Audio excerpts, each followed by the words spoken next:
Hello and welcome to this short video, Cocoa and Chocolate Products. My name's Andy Bowles and I'm a food lawyer. Now this is the 18th in a series of 100 short videos that I'm recording on UK food law topics. You may be watching this as part of our online training service, and if that's the case you can download some additional resources. You'll also have access to some pre-recorded webinars on this topic and so get a bit more information. But if you're watching this on our YouTube channel, you are of course very welcome. Okay, so I'm talking about cocoa and chocolate products, and there is a regulation that covers that. It is a food standards regulation, so the topic area is going to be composition and labelling. First of all, definition. What is chocolate? Well, it's defined in the regulations as the product obtained from cocoa products and sugars, which contains not less than 35% total dry cocoa solids, including not less than 18% cocoa butter and not less than 14% of dry non-fat cocoa solids. There we are. So there's an initial distinction to be made. There are some products out there that have the sugars replaced with sweeteners. If you've got a product out there that has no sugar in it, then it falls outside the scope of this regulation, because quite clearly, chocolate is cocoa and sugars. If you've got a product that contains some of the sugars being replaced by sweetener, then of course, then that's fine. That will fall within the scope of it. So before looking at the composition and labelling requirements, one has to just take a step back and think, well, actually, is the product I'm looking at actually chocolate in accordance with the regulations? So, designated products reserve descriptions. This is a common feature you find in food standards legislation. So a designated product would be one that meets compositional standards. If you've got a product that meets these standards set out in the legislation, then it must be called by the reserved description, the name. So you've got things like chocolate and milk chocolate and white chocolate. By using that term on a label, you are making a declaration that the food is meeting the compositional standards for that particular term in the regulations. Okay, well, there are lots of exceptions to this. I've already mentioned the fact when you've replaced all of the sugars with sweetener that these regs don't apply, but you don't also apply to products that are not designated. So you might have products where with fillings like bakery products, pastry products, biscuits, edible, ice, that sort of thing. So they're not chocolate as such.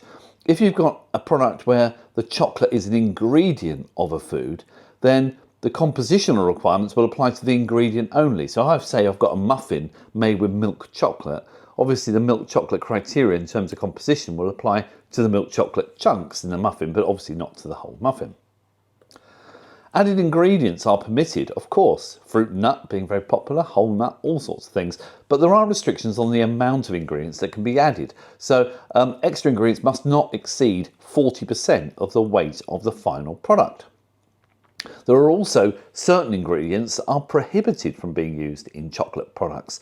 Things like listed on there, non-milk animal fats and preparations, flour, granulum, powdered starch, flavourings that mimic the taste of chocolate, and colours.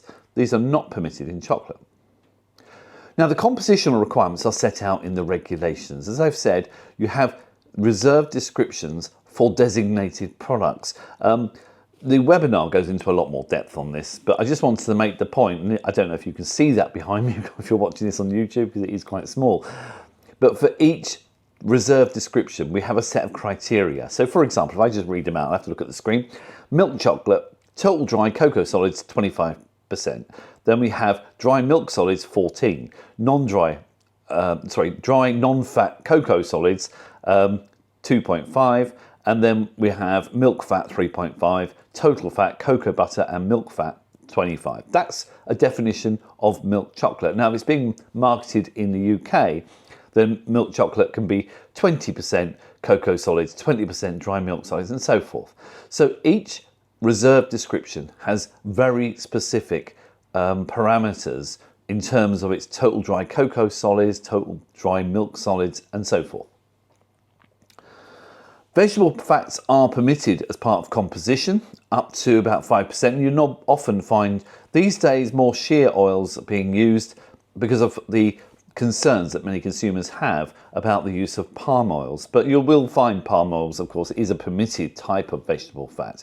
And there is a declaration, which I'll come back to in a moment, that if vegetable fats are used in chocolate, then the declaration must be made on the label. So in talking about labels, well, the name must be the reserved description, or it might include it. So, you know, you've got milk chocolate, that's what it will be called. If it's a filled chocolate product, then description of the filling. So milk chocolate with X filling, for example. I mentioned vegetable fats are permitted, and there are, for example, palm oil or shea oil, whatever. Then the declaration needs to be made. Contains vegetable fats in addition to cocoa butter. Now this should be in the same field of vision as the list of ingredients, in bold lettering, at least as large as that in the ingredients list, and located near the reserved description. Typically, the way manufacturers get around this is they often put the reserved description, like milk chocolate, above the ingredients list. They just repeat it. So you might have it on the front of the pack, but typically the ingredients might be on the back of the bar of chocolate or box or whatever it might be. So they'll repeat the reserved description and then put the contains vegetable fats in addition to cocoa butter. So it can be in the same field of vision, can be seen at the same time. You've got labelling in terms of milk solids percent minimum. So milk chocolate, I said for the UK market, milk solids 20% minimum. It's recommended that that's next to the reserved description. It doesn't have to be, but it makes sort of sense. It would be. So if you've put that on the back of your label, you would have, the ingredients list, your reserved description, your vegetable fat declaration, your milk solids declaration as well. Then you'd have your cocoa solids declaration. And again, it's recommended. So you can see there's a bit of a pattern developing here. If you're making a chocolate, on the label, on the back, you'll have your ingredients list, and therefore you'll put your reserved description, your vegetable fat declaration, your cocoa solids and your milk solids declarations there. There are some exemptions to the cocoa solids, and white chocolate, for example, would be a good example of that. Okay, well look, there's just a very brief video on the requirements for cocoa and chocolate products. There's more information on our website, which is available through subscription. So if you want to go and watch a webinar, which is about an hour long on this topic, or if you want to download additional resources, you can go off and do that.